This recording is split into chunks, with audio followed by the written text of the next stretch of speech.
Error. And still to come, the Premier League is all at 6s and 7s, an extraordinary night of football for the top clubs. In the Midlands at 1:30, we are determined to tackle it. Gloucestershire Fire Service's response to claims of racism across its ranks. And the right to settle here permanently, the EU citizens who want to stay after the Brexit transition.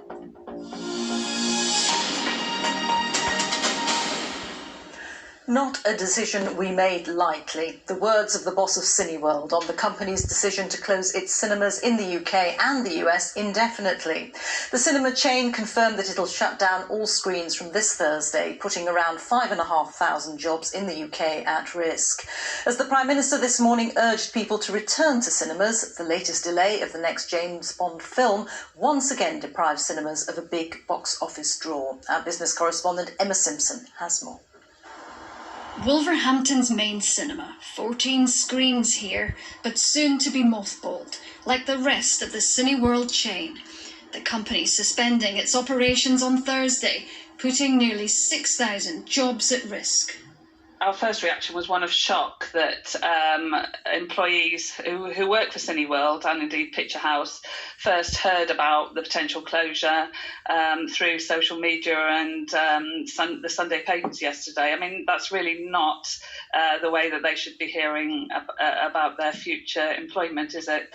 Cinemas have taken a big financial hit in this pandemic, and it hasn't been easy for them to entice customers back after lockdown, even with all the new precautions in place. It doesn't seem somewhere that you'd go in the pandemic. Are you going to wear your masks? Yeah. It's not a bother, but it's just like, it's not the same experience. Yeah. You'll be in the streets, have your popcorn. It's been a long time. We mostly watch Netflix and stuff now. James Bond. James Bond was supposed to come to the rescue. Cinemas rely on big movies for most of their income. This blockbuster was due to come out next month, but it was delayed until next year. The final straw for Cineworld. People want to go and see films that reflect their own culture, and Bond was perfect for that, for British screens. We don't really have a big British blockbuster coming up that's going to get every Brit out off the sofa. That's the problem. If people are back at home, they don't want to wear their masks. They want to watch things on their sofa, and you know what, they're being adequately provided for by the streaming platforms. This is a real problem for cinemas now. Cineworld says its business is unviable without big blockbusters to lure people back. It lost more than £1 billion for the first 6 months of this year. Not all the cinema chains are in the same situation in terms of financial vulnerability, and Cineworld, unfortunately, does appear to us to have been the most vulnerable even before the pandemic struck. As I say, expansion drove a very big rise in debt, and it's been burning cash for months. It's not clear when its venues will reopen after what will likely be a long winter of hibernation. Emma Simpson, BBC News. All bars and cafes in Paris will be closed for 2 weeks from tomorrow after the French government raised the alert level in the capital to the highest level. Restaurants and bars selling food as well as alcohol will be able to stay open, but will have to introduce further safety measures. Universities are also being told to halve the number of students present on campus at any one time. Hugh Schofield reports. The news from Paris is not good. COVID infections are up, above 250 per 100,000 people, which means the city's hit a higher alert level, and automatically new measures are going to kick in. Sont des mesures de freinage, parce que l'épidémie va trop vite. The measures are meant to put the brakes on. The epidemic is going too fast. We have to slow it down so that our health system is not overwhelmed.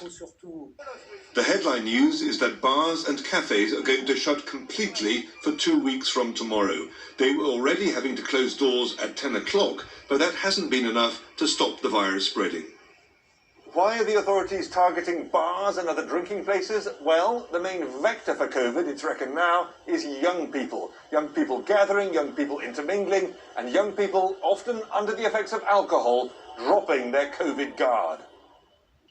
There's some respite for the hard-hit hospitality trade. Restaurants and bistros, which also expected to be told to shut, can stay open if they observe new rules. Maximum 6 to a table and masks on all the time except at the moment of eating.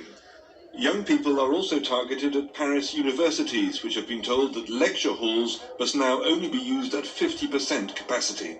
Parisians are sceptical about the bar closures, but resigned.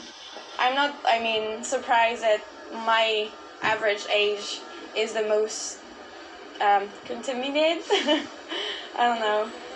I think just people are still living like nothing's happening, you know? So that's why I don't think that closing the bars is going to make a difference. Paris now joins Marseille at what they call in France a state of maximum COVID alert. If things deteriorate further, the next level is a state of health emergency. Hugh Schofield, BBC News, Paris. French and Italian rescuers have stepped up their search efforts.